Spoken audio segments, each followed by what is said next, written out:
Bonjour fanatiques entre nous voyageurs. Et nous tournons encore une fois pour une nouvelle vidéo. Et que nous venons parler aujourd'hui à 8 bagailles où nous connaissons des Turquie. Autant aimer des Turquie, pour qu'ils soient pas tard, mais qu'on ait quelques bagailles où nous connaissons quelques principes de pays et quelques bagailles pays mais et je dis, nous parler de euh, 8 choses à savoir de voyager en Turquie. Et je dis ensemble avec nous, nous avons Juliana, qui pourra l'expliquer nous 8 bagailles que deux connaît pour pays la Turquie. Et s'il vous plaît encore, écoutez attentivement. Avec nous, c'est Saint-Louis Steve entre nous voyageurs. Pas oublier, contactez-nous 40 92 92 26 et suivez-nous sur Instagram, Twitter, Facebook, la pédiatre. Et merci encore une fois. Pas oublier, partager, commenter, like. Entre nous voyageurs, vous attendez, mon ami. Un bilan des 8 choses à savoir si tu veux voyager dans ce pays. Numéro 1. La nourriture. Alors autant mieux vous dire tout de suite, le mythe du kebab, il a été détruit. Le kebab tel que vous le connaissez en France, ça n'existe pas. C'est-à-dire que le sandwich dans lequel vous mangez votre kebab, vous ne le trouverez nulle part ici.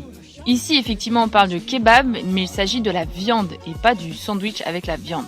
Donc le fameux conflit entre kebab et grec, j'ai malheur de vous dire qu'on dit bien grec et non kebab. Sachez qu'en Turquie, on mange bien, mais c'est assez gras. Il y a beaucoup de personnes en surpoids, notamment les femmes. Le meilleur qu'on ait mangé, c'était à Trabzon, dans le restaurant, ou alors quand on a été invité chez l'habitant en Cappadoce. Numéro 2. La religion. Les Turcs sont très soft au niveau de la religion et tout le monde ne pratique pas l'islam. Certes, il y a bien les appels à la prière tous les jours, mais les Turcs restent très tolérants et ne jugent pas les personnes sur leur religion.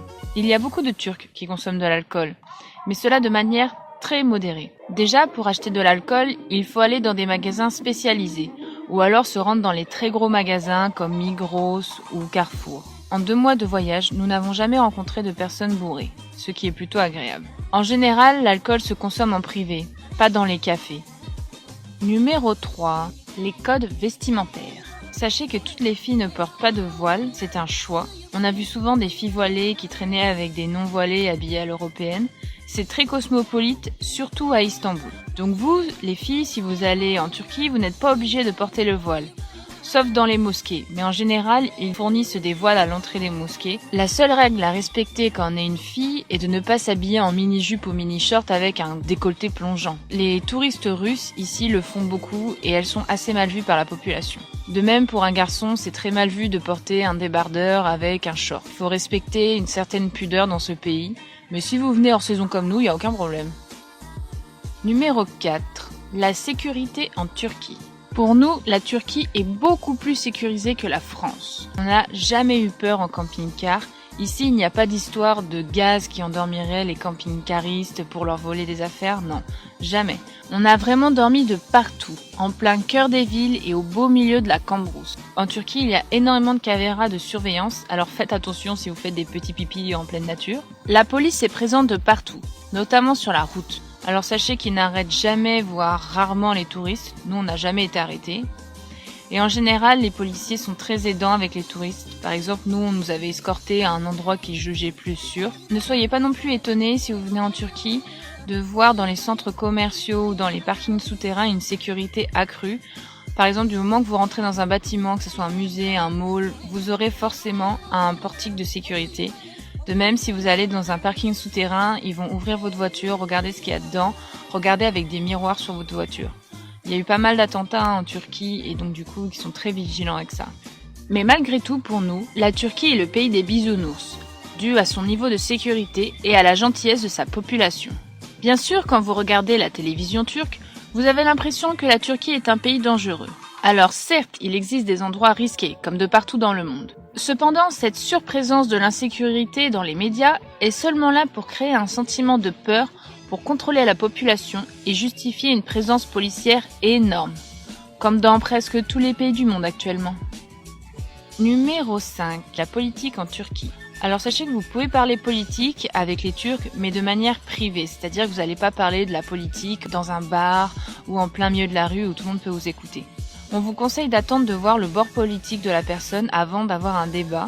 C'est assez simple à savoir, il y a deux camps. Il y a d'un côté les pro-Erdogan, c'est souvent les gens plus proches d'un islam conservateur, et il y a de l'autre côté les pro-Atatürk incarnés par le İYİ Parti, qui est plutôt orienté pro-laïque, Europe et États-Unis. Petite anecdote quand même, Atatürk avait imposé le costume à l'européenne et avait interdit les habits religieux à son époque. En tout cas, de manière générale, les Turcs sont très ouverts aux questions politiques et il est très facile de parler avec eux du moment que vous êtes dans un endroit intime. Numéro 6. Le tourisme en Turquie. Alors on va pas vous refaire tout un développement sur la variété des paysages et de l'histoire de la Turquie. Vous avez 9 journaux de bord qui sont consacrés à cela sur notre chaîne. Sachez tout de même que la Turquie est une destination vraiment peu onéreuse, même si depuis 5 ans les prix augmentent, donc peut-être ça sera moins une destination bon marché. Sachez qu'en tant que touriste, vous êtes énormément chouchouté par les Turcs. Dès que les Turcs se rendent compte que vous êtes des touristes, ils changent de comportement et deviennent beaucoup plus souriants et accueillants. Je dis pas qu'ils sont pas souriants entre eux, mais moins que quand ils se rendent compte que vous êtes étranger. Sachez aussi qu'en Turquie, il y a vraiment très peu d'arnaques. Certes, s'il n'y a pas de prix marqué sur un t-shirt, par exemple, vous allez le payer beaucoup plus cher. Mais après, c'est à vous d'acheter là où ils affichent le prix. Et comme ça, vous n'aurez pas de problème. Ils rendent toujours très bien la monnaie. Il y a juste une fois au marché où une personne nous a pas rendu la monnaie et on a dû aller réclamer. Mais en vérité, on sait même pas s'il était turc. Sachez aussi que la Turquie, c'est loin d'être le tiers-monde. Rien à voir avec le tiers-monde. Les infrastructures routières sont extrêmement bien développées. Vous avez des doubles voies, des triples voies. C'est incroyable. Bien sûr, quand vous êtes au milieu de nulle part, ce sera plus un chemin. Mais nous, on n'a pas un 4x4 du tout et on a pu aller de partout où on voulait. Numéro 7. Les Turcs. Vous l'aurez déjà compris si vous avez vu le journal de bord numéro 9. Les Turcs ont une hospitalité légendaire.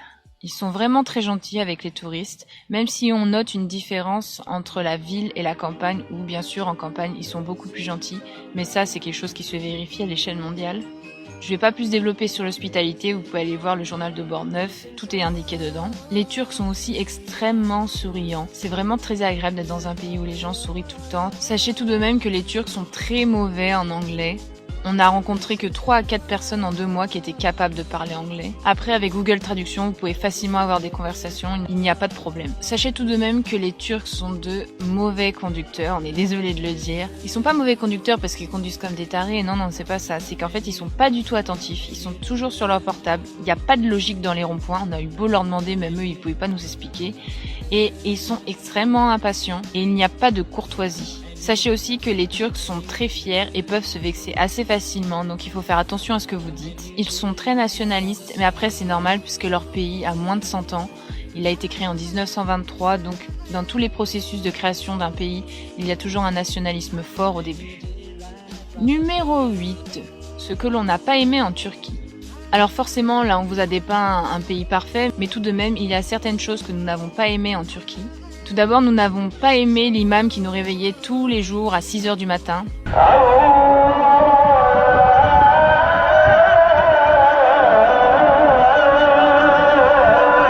Alors au début, ils nous dérangeaient pas du tout parce qu'après avoir été au Sénégal où ils oubliaient le CD, où l'imam criait toute la journée dedans, franchement quand on est arrivé en Turquie, on trouvait ça super bien fait, aucun problème. Mais au bout de 2 mois, on commençait vraiment à en avoir marre d'être réveillé le matin. On n'a pas aimé aussi le fromage, alors ça c'est vraiment un problème de français. Si vous aimez le fromage frais, vous pouvez en trouver au marché, mais ce que vous trouvez au supermarché, c'est vraiment pas bon.